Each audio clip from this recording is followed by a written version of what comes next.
금융권 그리고 이제 공기업 특히 이제 이쪽 분야를 지원을 하시는 분들께는 대기업보다는 조금 더 이제 면접의 기회가 조금 더 빠르죠, 시즌이. 그럼 어떻게 발표를 해야 하는지 그 순서에 대해서 모르시는 분들이 많으실 것 같아요. 여기에서 우리가 주장을 어떻게 펼쳐야 할지, 어떻게 말을 해야 조금 더 논리적으로 자신감 있게 이 사람은 굉장히 이 산업에 대해서 관심이 있구나 라는 인상을 줄 수 있을지에 대해서 알려드릴게요. 네, 안녕하세요 여러분. 해커스잡 취업 전문가 호감부자 조은희입니다. 최근에 이제 서류 러쉬가 쫙 있었고, 특히 이제 금융권을 지원을 하시는 분들께 있어서는 여러 결과 발표가 조금 났고, 또 이제 기다리고 계시는 분들 있으실 겁니다. 대표적으로 이제 뭐 우리은행도 현재 면접 진행 중이고요. 그리고 농협, 그리고 새마을금고 또 이제 서류 넣어놓고 기다리시는 분들, 혹은 붙으신 분들 이렇게 있으실 것 같은데, 여기에서 우리가 특히 이제 금융권 그리고 이제 공기업 특히 이제 이쪽 분야를 지원을 하시는 분들께는 대기업보다는 조금 더 이제 면접의 기회가 조금 더 빠르죠, 시즌이. 여기서 많은 분들이 어려워하시는 게 뭐냐? 직무 면접입니다. 사실 면접에서의 중요도 평가에서의 그 퍼센테이지랄까요? 그 경우는 보통 역량 면접, 인성 면접이 훨씬 중요합니다. 그래서 역량 면접과 인성 면접에 대해서 어떻게 준비를 해야 할지는 우리 해커스잡 유튜브에서 실제로 저희 뭐 면접의 기술이라던가 아니면 다른 여러 가지 다른 취업 노트 영상들도 보시면 역량 면접을 대비할 수 있는 그런 컨텐츠들은 굉장히 많기 때문에 그걸 보시면 될 것 같고요.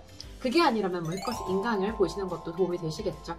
그런데 이제 여기에서 여러분들이 더 압박감을 느끼시는 건 사실 비중이 낮다고 하더라도 직무 면접입니다. 왜냐면 이걸 경험해 본 적이 없을 뿐더러 실제로 뭐 상경계열 쪽 관련된 전공 하신 분들은 뭐 경쟁 PT도 있고 앞에 나가서 논리 정연하게 뭔가 주장에 대해서 발표를 할 그런 기회도 있고 굉장히 많았겠지만 그렇지 않은 친구들이 사실 더 많습니다. 그리고 뭐 직무 면접, 특히 뭐 인사이트 면접, 주장 면접 이렇게 굉장히 종류도 굉장히 다르고 어려워 하시는데 요번에 이제 우리은행에서 얘기한 인사이트 면접 한마디로 직무 그리고 내가 지원하는 사업과 관련된 여러 가지 산업의 이슈에 대해서 인사이트를 가지고 있는지 그런 시야를 가지고 있는지 그러니까 이 기업이나 이 산업이 어떻게 지금 굴러가고 있는지를 알고 있는지 한마디로 배경 지식에 대한 부분인 거고요. 지역농협에서 요구하는 주장 면접 역시 마찬가지입니다. 실제로 농업에 대해서 알고 있는지 그리고 경제 흐름에 대해서 알고 있는지 그리고 사회 교육적인 부분에 대해서도 알고 있는지 새마을금고나 이제 다른 기업에서도 금융 쪽이면 이제 금융에 관련된 질문들을 많이 하겠죠. 뭐 기준금리 인상이 어떤 영향을 미치는지, 현재 대출 규제가 완화되고 있는데 이게 어떤 영향을 미치는지 이런 거에서 이제 인사이트를 발휘를 하시는 건데 여기에서 상식은 최대한 여러분들이 많이 공부를 하시는 게 좋기도 하지만 그걸 많이 입 밖으로 꺼내보시는 게 좋습니다. 그래서 지금 당장 스터디를 모집을 해보시는 걸 추천을 드리고 싶어요. 같이 이제 지원을 하려고 하시는 분들은 같은 지식 수준을 가지고 있고 또 같은 열망들이 있기 때문에 같이 영역을 좀 나눠서 같이 공부를 해보면서 그걸 실제로 서로 돌아가면서 좀 발표를 하는 그런 형태의 스터디를 해보시면 토론 면접이나 PT 면접은 스터디만 한 게 없거든요. 그래서 실제로 뭐 해커스를 비롯해서 여러 취업 사교육 쪽 같은 경우를 보면 역량 면접이나 인성 면접은 중요도도 높고 그리고 이제 본인의 캐릭터라던가 성향이 이 기업에 얼마나 잘 맞는지를 좀 평가할 수 있는 인사이트는 사실 저희 전문 강사들이 더 많이 갖고 있거든요. 그러나 PT나 토론 같은 경우는 논리정연하게 이 내가 산업에 대해서 알고 있다라고 주장할 수 있고 이 산업 영역에서 이런 것들을 제안한다라고 말할 수 있는 그런 배경 지식과 자신감만 있으면 충분하기 때문에 여러분들끼리도 충분합니다. 다만 그걸 어떻게 발표를 해야 하는지 그 순서에 대해서 모르시는 분들이 많으실 것 같아요. 우선 금융권 면접이 코앞에 있으니까 말씀을 드리면 금융상식 관련된 서적들이 굉장히 많습니다. 뭐 초보 금융상식들을 위한, 뭐 금알못을 위한, 뭐 경알못을 위한 그런 금융상식 책도 있고요. 뭐 은행 대비로 해서 이제 일반 상식 책 같은 것들도 굉장히 많기 때문에 그런 책 보시면서 이런 게 이런 거구나 라고 조금 보시면 될 것 같고 오늘부터 경제신문을 매일매일 읽어주셔야 됩니다. 그래서 어떤 주제를 다루고 있는지 그리고 사설은 뭘 다루고 있는지 이런 것들을 조금 보시면서 스스로 스크랩도 하시고 좀 이런 내용들이 좀 나오겠구나 정리도 좀 해보시고 그리고 작년 기출문제라던가 이런 것들도 좀 보시고 또 이제 스터디에 가서 이런 것들을 같이 공유를 하시면 내가 이 파트만 안다고 하더라도 다른 친구들이 준비한 요만큼 굉장히 다양한 파트들을 다 이해하실 수 있으니까 도움이 되겠죠. 자, 그러면 특히 이제 우리 농협 새마을 한도 임박한 상황입니다. 마감 임박이죠. 여기에서 우리가 주장을 어떻게 펼쳐야 할지, 어떻게 말을 해야 조금 더 논리적으로 자신감 있게 이 사람은 굉장히 이 산업에 대해서 관심이 있구나 라는 인상을 줄 수 있을지에 대해서 알려드릴게요. 자, 우선 보통은 솔루션을 묻는 질문들이 굉장히 많습니다.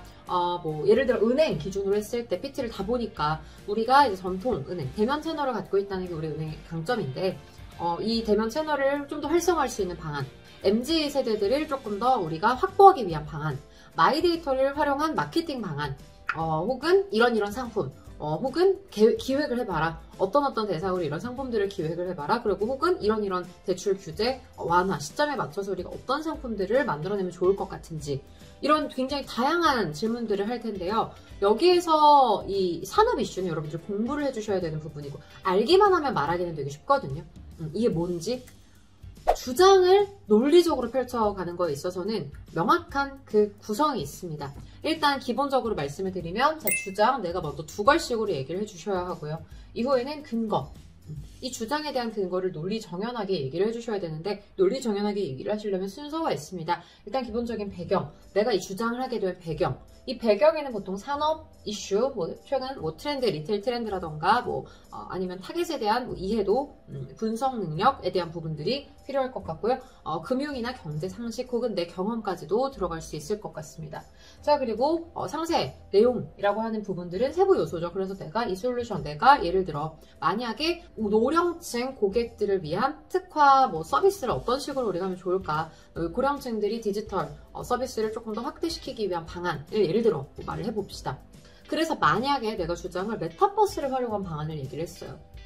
메타버스, 이거 어떻게 활용할 건가? 배경. 실제로 최근 많은 기업들이 메타버스를 활용해서 이런 사업들을 활용을 하고 있고, 이 메타버스가 실제로 디지털과는 더 연결이 되어 있고, 디지털이 조금 더 이제 상용화, 그리고 좀 더 상향 버전이라고 할 수 있겠지만, 메타버스를 실제로 이렇게까지 활용을 해서 이런 식으로 교육 서비스로 활용을 하는 기업들이 굉장히 많아지고 있고, 이 교육 서비스에 있어서 굉장히 적합한 대상은 고령층이라고 생각했다. 경험, 내가 실제로 여기에서 이렇게 아르바이트 혹은 노령층 교육봉사를 해본 경험이 있는데, 이런 간단한 이런 조작 방법만 알려준다면 어른들은 충분히 이 부분들을 활용할 수 있을 거라는 그런 생각을 한 경험이 있다. 따라서 우리가 지금 현재 우리가 가지고 있는 이런 시스템들을 활용해서 이런 식으로 아예 교육 프로그램 같은 것들을 제작을 해본다면 가상 증강현실에서 충분히 우려 없이 고령층들이 이거를 혹시 잘못 눌렀다가 문제가 되지 않을까, 이런 우려를 좀 불식시킬 수 있는 그런 튜토리얼 모드라던가 이런 것들을 사실 자연스럽게 체험형 버전으로 만들어낼 수 있기 때문에 나는 이 방법을 추천을 한다. 이런 게 될 수 있겠죠. 그러니까 한마디로 내가 주장하는 그 산업 이슈에 대해서 논리를 펼치는 거예요.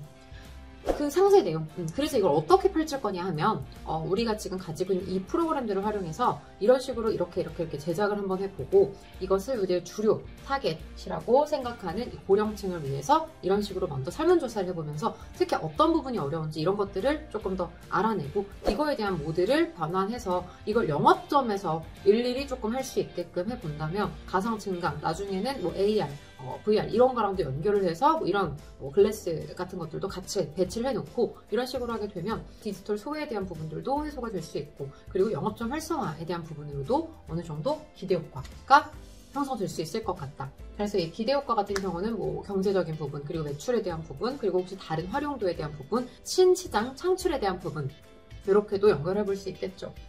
그러나 이제 질문이 나올 수 있죠. 근데 이거는 그렇지 않나요? 이렇게 딴지를 거는 게 면접관들의 사실 습성이기도 하고, 사실 그래야지 명확한 논리가 완성이 되기 때문인데, 이 한계점 같은 경우는 내가 먼저 제시를 해주시는 것도 방법입니다.